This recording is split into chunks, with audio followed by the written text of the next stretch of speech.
If you're using pour cost percentage to determine the financial health of your bar, you're losing thousands of dollars of potential profits. In this video, I'm going to show you exactly why variance percentage is superior to pour cost percentage by a landslide. And I'm also going to show you the exact method I've been using for years to help thousands of bars shrink their variance and increase their profits by a substantial margin. All right, how you doing? Dave Allred, the Real Barman here from barpatrol.net. I have spent years counting literally thousands of inventories to determine the best methods for saving money. And you can check us out at barpatrol.net for the #1 bar inventory app for independent bars and restaurants. But here's the brutal, honest truth. On average, bars are losing 20 to 25% of their profits due to bartender overpours and theft. Yes, that includes your bar. Okay, don't be naive and think that you have bartenders who aren't overpouring and giving away drinks. And the problem is, well, there's a couple of problems. The first problem starts with you, the bar owner. Many bar owners have conformed to an old school way of thinking that says, so we give away a few drinks. What's the big deal? And this is because they're bar owners and not business owners. And there's a difference. Okay, bar owners treat their bar as a playground, not a business, and as a result, they're bleeding profits. Okay, more on the travesty of this epidemic in future video. I don't want to get off track here. Okay, the second problem is that bar owners are using pour cost percentage as their financial indicator to determine how well the bar is doing financially. Okay, this is a major flaw in running your business, and I'm going to show you why. Okay, here's the problem with your precious pour cost percentage. Okay, it varies greatly based on so many factors, including what you buy your liquor, beer, and wine at, the cost that you pay, what you price your drinks at, how much you order each month, bartender theft, the accuracy of the inventory count, the amount of happy hour or discount specials you sell, and how much of each different price products are ordered by the guests. And it's this last one that owners and managers rarely take into account.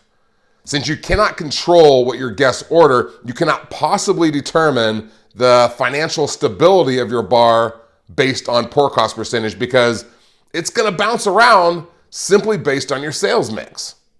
Okay, allow me to explain. I know there's a lot there. Let me explain it like this. Different brands have different pour cost percentages based on their cost and pricing. Does that make sense?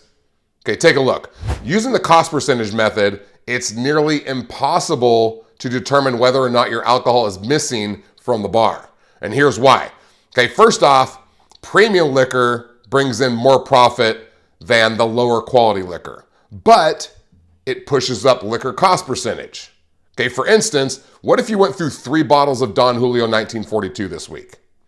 You should be happy as hell because the profit is more than $14 per shot, but your average liquor cost will be pushed higher because 1942 is selling at nearly 30%. So without any other information than cost percentage, an owner might be thinking that his bartenders are stealing because the overall cost percentage is higher this week.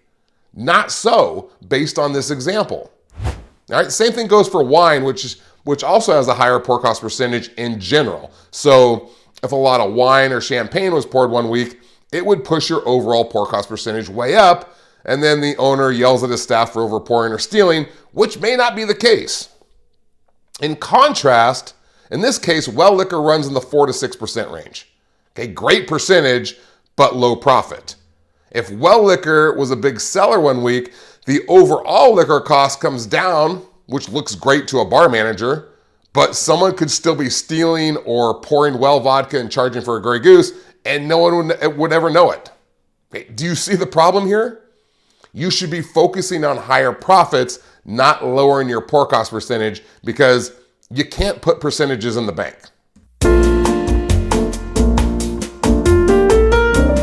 A bar owner will not realize increased profits until he accepts this fact.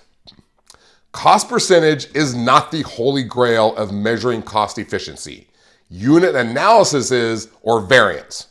Okay, the same method that's used in the retail industry. Check this out. As you can see, by using unit analysis, you can pinpoint exactly how much liquor, beer, and wine is missing and how much potential profit has been lost. Okay, this is the same method you use in the retail industry. You don't determine how much is missing by figuring out the cost of a shirt and how much it sold for.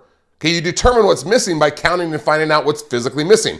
If you had 100 shirts and 43 shirts were rang in, you should have 57 shirts at the next count because you assume that 43 were sold. But if there are only 49 shirts in the next count, then you know that you're missing 8 shirts. Okay, it's that simple. And it's exactly how you should be tracking your bar inventory. Okay, the only way to do that is with variance. Okay, variance does not depend on cost or pricing or the mix of how much was sold or anything else. Okay, variance uses unit-to-unit analysis to determine what is physically missing. Okay, now, in order to track variance, you need a great inventory system, a precision inventory system. Okay, if you go to barpatrol.net, you'll see that we have the most affordable inventory system on the market at only $49 per month. But you don't have to choose Bar Patrol. Okay, choose something else. I don't give a shit. But I do want you to get this right because it's going to help your business so much. So find whatever works best for you. Okay, but I digress. You can see here on our variance report, we show how many ounces of each product were rung in to the POS system. Okay, how many were actually poured and the discrepancy. Okay, way over here on the right, you can see the variance for each and every product in your bar. And if you look at something like Jack Daniels in this example, okay, 30 were rang into the POS for a total of $240, so it's $8 per shot. Okay, 45 ounces were rang in because at this bar, in this example, each pour is 1.5 ounces. That's what they've determined. Okay, so 30 times 1.5 is 45. So 45 ounces is what the bartenders should have poured based on those standards. Okay, you following this? Okay, pay attention. All right, what they actually poured was 68.89 ounces. So they are nearly 24 ounces short. And here we have the total loss at wholesale and the total loss at retail. And we find that the actual losses of money are about halfway between these two numbers. The issue is that owners think all that they're losing when something is overpoured or given away is the wholesale cost. But they're forgetting the potential profit they're losing out on every time they don't sell one of those shots of Jack Daniels for $8. So in this case, they've lost about $107 in real money. Okay, $23.74 plus $191.14 divided by 2 is $107. Okay, halfway between. Does that make sense? All right, and then over here, you can see that the ideal pour cost percentage of Jack, if the bartenders poured it perfectly, as they should, is 12.42%. But the way they poured it, Jack Daniels shot it to 19%, not good. And the variance is 53%. That means 53% of Jack is missing because of bartender negligence. Now you can see exactly what's going on. Okay, do you see the difference? Do you see why pour cost percentage is inferior? Okay, you can't tell what is actually missing. With this report, you can see exactly what's going on down to the 1/100th of an ounce. Next, let's talk about how to get that 25% variance down to 5% or less. And I've talked about this before in other videos. It's not some secret. It's just about execution. And I'm happy to share exactly what I did with the bars I worked with when I was an inventory auditor. And step one is you need to set your pars and your reorder points so you have the right amount of inventory on hand. Okay, and this is going to be based off your weekly usage. You should have about 1.5 to 2 times your weekly usage on hand. So, for example, if you're going through 6 bottles of Grey Goose per week, you should have about 9 to 12 bottles on hand at the start of the week. Do this for every single product you carry. Set your pars, and then your inventory system will be able to tell you exactly how much to order each and every week. Okay, step 2, count your inventory once per week. Not once per month, once per week. Preferably on the same day, preferably the day before you do your ordering or the day of your ordering so you can have an accurate inventory count and you can order accordingly. Next, step 3, run a variance report each and every week to see how accurately your bartenders are pouring. This is like pulling back the financial curtain to your business, and it is so revealing. Step 4, hold a bartender meeting and show them the report, or at least email them the results. Okay, anything to let them know that you're monitoring them. This lets them know that you know exactly what's going on, and this process is magical because when they know that they're being watched, they will act more responsibly and the variance magically shrinks and the profits go up. Okay, it's a done deal. Believe me, I've been doing this for years.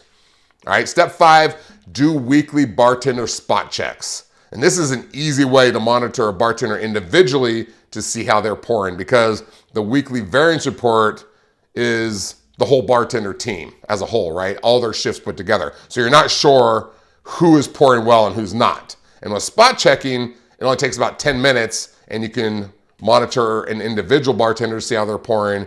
And you don't have to count your entire inventory. It's very fast. And here's how it works. You pick a night when you want to monitor a bartender, like a slow Tuesday night. You don't tell them that you're spot checking. And then you're going to choose 5 or 10 of your hottest moving products.